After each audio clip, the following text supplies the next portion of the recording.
और बिजली के दाम तो ऐसे बढ़ रहे हैं जैसे प्रधानमंत्री के झूठ के भाषण बढ़ रहे हैं।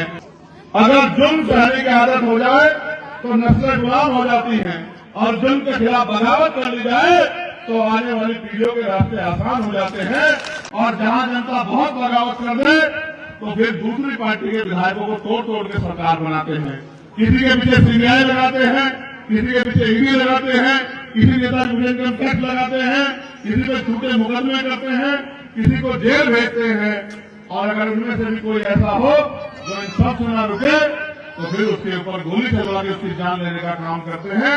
उत्तर प्रदेश ऐसा प्रदेश बन गया है कि उत्तर पहले आता है, 2 दिन पहले पेपर लीक हो जाता है, हजारों नौजवानों का भविष्य चौपट हो जाता है।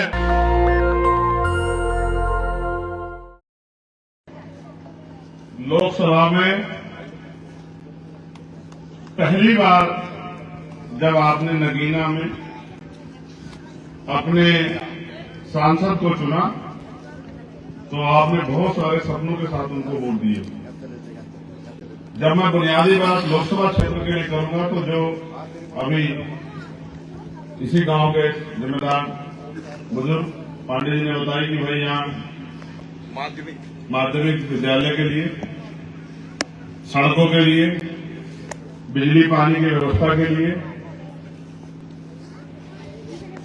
मनरेगा के का रोजगार जो मिलता है, मजदूरों को, किसानों को जो उनकी फसल के दाम और न्यूनतम वेतन मिलता है, अच्छे स्कूल कॉलेज के साथ अच्छे हॉस्पिटल और भी बहुत सारी चीजें जो आवश्यकता वाली है उन पर चर्चा करनी पड़ेगी। वो आप बेहतर जानते हैं कि आपके सांसदों ने आपको क्या दिया। सच तो ये है कि वोट लेने के बाद उन्होंने 5 साल आके आपकी बस्तियों में भी नहीं जाए। ये भी नहीं पूछा कि आपने उनको ताकत दी, उन्होंने आपके लिए कुछ करना है या आवाज उठानी। मुझे तो इस बात का भी दुख है कि मैंने बहुत लोगों को पार्लियामेंट में सुना, लेकिन मैंने नगीना के पार्लियामेंट में गए हुए व्यक्ति को कभी नहीं सुना कि उसने कहा हो कि नगीना में किस चीज की जरूरत है। वो पंचायत है, जैसे पंचायत करते हैं ना, ऐसी पंचायत है दिल्ली में।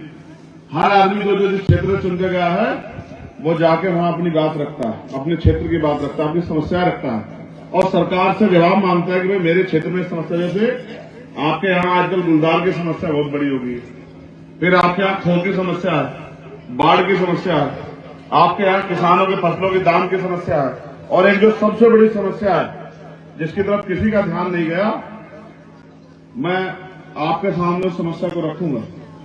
परसों नेटोर में मेरे एक साथी का इंतकाल हुआ, उनका नाम था सलीम सिद्दीकी।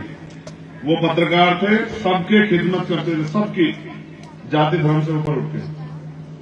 देर रात उनको हार्ट अटैक आया, उनके परिवार के लोग उनको लेके भागे, लेकिन इतना धामपुर पहुंचते इतना बीच में उसने दम तोड़ा। जब मुझे पता लगा, सुबह मैं कार्यक्रम के लिए निकल रहा था, मैंने उनसे कार्यक्रम को मना किया और हम सब लोग वहां उनके दफीने में चले गए। जब उनके भाई मेरे पास आकर बैठे तो उन्होंने मुझसे कहा कि अजय जी, अगर यहां हमारे आसपास कोई अच्छा हॉस्पिटल होता तो आज सलीम भाई जिंदा हो। ये तो एक सलीम की कहानी जो मेरे सामने आ गई, हजारों सलीम ऐसे हुए होंगे जिनको समय पे इलाज न मिलने का जिनको ध्यान नहीं। मैंने उनसे कहा कि भाई मैं सलीम भाई को तो वापस नहीं ला सकता, लेकिन मैं आपको वादा करता हूं कि मैं पूरा एड़ी चोटी का जोड़ लगा दूंगा, लेकिन एक बढ़िया से बढ़िया हॉस्पिटल इस क्षेत्र में क्षेत्र की जनता की सेवा के लिए बनवा के रखूंगा, मेरा वादा।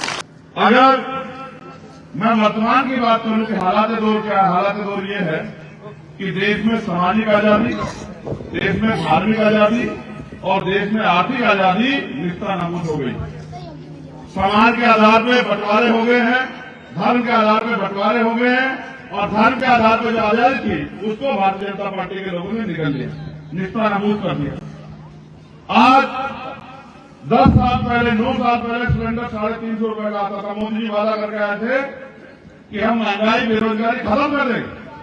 बड़े बड़े वादे किए थे, 2 करोड़ रोजगार देंगे, पक्का मकान देंगे, किसानों को फसल के दाम देंगे, महंगाई खत्म कर देंगे, 15-15 लाख रुपए देंगे। लेकिन सच ये है, आज वो 350 रुपए का आपका सिलेंडर 1150 रुपए का हो गया इसी 10 साल के अंदर। आज 10 साल पहले पेट्रोल के दाम 42, 43, 44 रुपए होते थे, आज 96 रुपए है, आज 90 रुपए है। ये पिछले 10 साल में मोदी जी की गारंटी है जो उन्होंने गरीबों को, किसानों को, कमजोरों को दी। और पहले आप अपने ऊपर अन्याय के खिलाफ आवाज उठा लेते थे, आज अगर नौजवान पेपर में भर्ती का पेपर अगर लीक हो जाए, आवाज उठाने चला जाए, तो उसको लाठी भी मिलती है और साथ में मुकदमे मिलते हैं, उनके परिवार के लोगों को धमकाया भी जाता है और बुलडोजर उनके घर के आगे भी खड़ा होता है। ये हालात बन गई है। यानी अगर आप पे जुल्म होगा तो आप जुल्म के खिलाफ आवाज भी नहीं उठा सकते। ये हाल हो गया। भविष्य क्या होगा इसके बारे में आप अपने आप सोच के देखो। ये देश जहां किसानों को उनकी फसल का दाम नहीं मिलता, मजदूरों को न्यूनतम वेतन नहीं मिलता, वहीं उस देश में 10 लाख करोड़ रुपए अडानी अंबानी के सरकार में बैठे नेता मंत्री माफ कर देते। वहां आपको 10,000 रुपए का लोन नहीं मिल सकता, उनको करोड़ों करोड़ रुपए के लोन मिलते हैं। और जो सरकारी नौकरी आती थी वो सरकारी नौकरियां निजीकरण की भेंट कर जाती है और सारे सरकारी सिस्टम को बेच के प्रधानमंत्री जी अडानी अंबानी को सौंपते जाते हैं। पहले देश में मीडिया हुआ करता था, वो मीडिया गरीब, कमजोर, किसान, मजदूर की आवाज होता था, सरकार से सवाल पूछता था। आज सारे मीडिया की कंपनियों को अडानी अंबानी उनके साथियों ने खरीद लिया है। वो पूरे दिन मोदी जी के चरणबंदनी करते रहते हैं, बीजेपी की बड़ाई करते रहते हैं, उनके झूठ को सच कहते रहते हैं।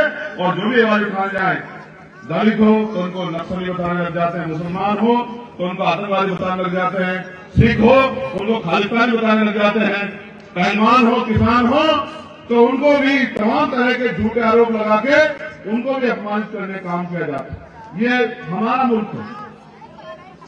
अगर जुल्म सहने की आदत हो जाए तो नस्लें गुलाम हो जाती हैं और जुल्म के खिलाफ बगावत कर ली जाए तो आने वाली पीढ़ियों के रास्ते आसान हो जाते हैं।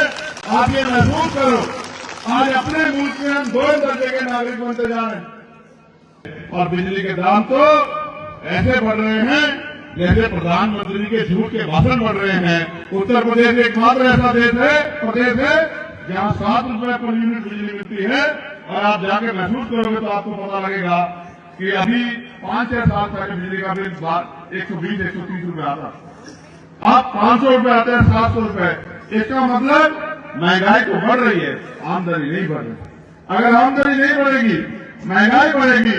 और एक गिरोह बन गया है, पैसे वाले लोग मोदी जी सरकार को पैसा देते हैं, उस पैसे से वो जनता का वोट खरीदते हैं, उस वोट से वो सरकार बनाते हैं और जहां जनता बहुत बगावत कर दे तो फिर दूसरी पार्टी के विधायकों को तोड़ के सरकार बनाते हैं।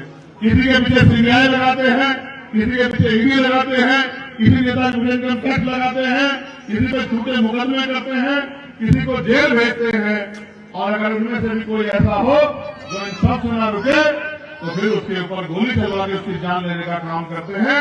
मैं तो ये मानता हूं कि मौत, जिंदगी, इज्जत जिंदगी इनके हाथ में नहीं है। इनके हाथ में होते हुए किसी को पैदा भी नहीं होने देते। ये तो उसके हाथ में जिसने पैदा किया, जिसने जन्म दिया, उसने ही जान दी है, वही जान लेगा। लेकिन आप ये महसूस करो, आज लोकतंत्र में भी अगर हम ताकतवर नहीं बन पाए, हम अपनी बात नहीं कह पाए, हम जुल्म के शिकार हुए, तो फिर आने वाला भविष्य क्या होगा। मैंने तो जब से मोर्चा लिया था, मैंने कभी जाति नहीं देखी, धर्म नहीं देखा, गरीब नहीं देखा, अमीर नहीं देखा। जिसके साथ अन्याय हुआ मैं जाकर लड़ा। एनआरसी का मामला, जब आपसे कहा के कागज दिखाइए, जब आपको पूछा गया कि आप इस देश के रहने वाले हैं या नहीं है, जब जिन नेताओं को आपने वोट दिया वो बेचारे घरों में जाकर घुस गए और पूरी सरकार आपका मजाक बना रही थी। और उत्तर प्रदेश के मुख्यमंत्री तो इतनी अच्छी बात कही कि मुसलमान खुद तो घर में घुस गए हैं, अपनी पत्नियों को, अपनी बेटियों को सड़क पर बिठा दिया है नारे लगाने के लिए। ऐसे हालात में हमने यहाँ देखे। जब सब लोग आंख बंद करके ताला लगा के घर में बैठ गए तो मेरे जैसे व्यक्ति को ये लगा कि अगर आज भी मैं मजदूरों के साथ नहीं खड़ा हुआ, इन कमजोरों के साथ नहीं खड़ा हुआ, इनकी आवाज नहीं बना तो इतिहास मुझे माफ नहीं करेगा। इतिहास मुझसे भी सवाल पूछेगा कि जब जुल्म हो रहा था तुमसे आजाद, तुमने ताकत ही रोकने की तुम क्या कर रहे थे। मैं सबसे पहले गया जहां मौलाना अबुल कलाम आजाद साहब ने खड़े हुए मुसलमानों से कहा था कि मुसलमानों भारत को छोड़ के मत जाओ, ये मुल्क आपका। मैं वहीं गया, मैंने वहीं से जाकर कहा कि अकेला मत समझना, मैं आपके साथ हूं। हर एक अम्बेडकरवादी आपके साथ है, हर एक संविधानवादी आपके साथ है। अपने आप को अकेला मत समझना। अभी भी सुबह सुबह मैंने लिखा देश की सरकार को कि इनको किसानों को अकेला मत समझो, हम सब इनके साथ है। अगर आप जुल्म करोगे तो हम जुल्म का मुकाबला करने के लिए तैयार है। हम जुल्म के खिलाफ चुप नहीं बैठेंगे। उत्तर प्रदेश ऐसा प्रदेश बन गया है कि उत्तर पहले आता है, 2 दिन पहले पेपर लीक हो जाता है, हजारों नौजवानों का भविष्य चौपट हो जाता है। आप ये महसूस करो, 48 लाख बच्चों ने फार्म भरा, 60,000 नौकरियों को। एक बच्चे ने 400 रुपए जमा किए, 200 करोड़ रुपए सरकार ने अपनी जेब में गिरे और फिर अपने लोगों से पेपर लीक करा के और वो 200 करोड़ रुपए डका गए। अब इनके लोग कहते फिरेंगे क्या कि भाई 48 लाख लोग कहेंगे भाई नौकरी चाहिए तो भाजपा को वोट दे देना। ये बहुत शातिर आदमी है, ये देश की सत्ता में बना रहना चाहते हैं, क्योंकि इनको अपने पूंजीपति मित्रों का ध्यान रखना है। हमें भी अपने लोगों का ध्यान रखना है, हमें भी उनकी हक की आवाज उठानी है, हमें भी उनके लिए अधिकार चाहिए, हमें भी उनके लिए कानून बनवाने हैं और जो कानून बने हैं उनको लागू करवाना है। कब तक इस देश में गरीब मजलूम पिसता रहेगा, कब तक इस देश में गरीब मजलूम सहता रहेगा, कब तक उसके साथ अन्याय अत्याचार होता रहेगा, इसका फैसला हमें करना है। आपके पास वोट की ताकत है, चाहो तो अपने बीच के व्यक्ति को ताकतवर बना के खड़ा कर दो और चाहे बहुत ताकतवर को उसके खिलाफ वोट देकर उसको जमीन पर बिठा दो। ये आपके हाथ में ताकत है। आपने जिनको वोट दिया शायद उन्होंने कभी आपको पलट कर भी नहीं देखा, लेकिन आपका चंद्रशेखर आजाद हमेशा आपके लिए लड़ता रहा। अगर आपने सदन की ताकत दी तो आपके वो नेता जिनको आपने रहनुमा माना उनको तराजू में रख के तोल लेना। अगर आपका चंद्रशेखर आजाद उन पे भारी न पड़ा तब उसे कहना कि चंद्रशेखर आजाद तुमने लड़ाई को पीछे छोड़ दिया। अब तक जिनको वोट दिया 3 बार लोकसभा में उनको भी तराजू में रख के तोल दो। अगर एक जुर्म पे आपके साथ खड़े हुए, एक आपकी आवाज उठाई हो, एक पार्लियामेंट में जाके नगीना के लिए लड़ाई लड़ी हो तो मुझे बताओ। और अगर उन्होंने आपका साथ नहीं दिया तो आप भी फिर ऐसे मत हो जाओ कि जो आपको ठगते हैं, हमारे कागज जो अजमाएगा तो अजमाएगा उसको वही मिलेगा जो मिलता है। अगर अजमाएंगे तो अजमाओगे तो वही मिलेगा जो मिलता है। अगर वही चाहिए तो कोई बात नहीं। अगर हक हकूक की लड़ाई लड़नी है तो इस लड़ाई में मेरा साथ दो। और अगर आपने साथ दिया, मैं कोई 60 साल का नेता नहीं हूं कि ये मेरा आखिरी चुनाव है, मेरे लिए तो ये मेरा पहला चुनाव है। मैं लड़ाई को लड़ना चाहता हूं, इसलिए वहां जाना चाहता हूं। अगर आपने मेरा साथ दिया तो जिस तरह से मिट्टी की सेवा की जाती है, मां की सेवा की जाती है, उस तरह से इस नगीना की सेवा करने का काम चंद्रशेखर आजाद करेगा। ये वादा मैं आपसे करता हूं। लेकिन इस लड़ाई में मुझे आपके साथ की जरूरत है, क्योंकि ये लड़ाई अगर अकेले चंद्रशेखर के हाथ में होती लड़नी तो चंद्रशेखर लड़ लेता। ये लड़ाई तो वोट से तय होगी। जिसको आप वोट दोगे, जिसको आप ताकत दोगे, वो पार्लियामेंट जाएगा। आपने ताकत चंद्रशेखर आजाद को दी तो चंद्रशेखर आजाद जाएगा, और आपने किसी लुटेरे भ्रष्टाचारी को दी, किसी झूठ बोलने वाले को दी तो वो जाएगा। फैसला आप करना कि आपके लिए कौन लड़ सकता है, आपकी आवाज को कौन उठा सकता है। और जब भी कहीं किसी कमजोर का आवाज अन्याय होगा तो उसमें उसकी लाठी कौन बन सकता है, ये आप तय करना। नेशनल दस्तक की आपसे गुजारिश है कि अगर इसको बचाना चाहते हैं तो नेशनल दस्तक को सब्सक्राइब करने के लिए रेड कलर के सब्सक्राइब बटन को दबाएं, फिर बेल आइकन की घंटी दबाएं। नेशनल दस्तक को बचाने के लिए बहुत जरूरी है कि हर खबर को शेयर करें, लाइक करें, कमेंट जरूर करें।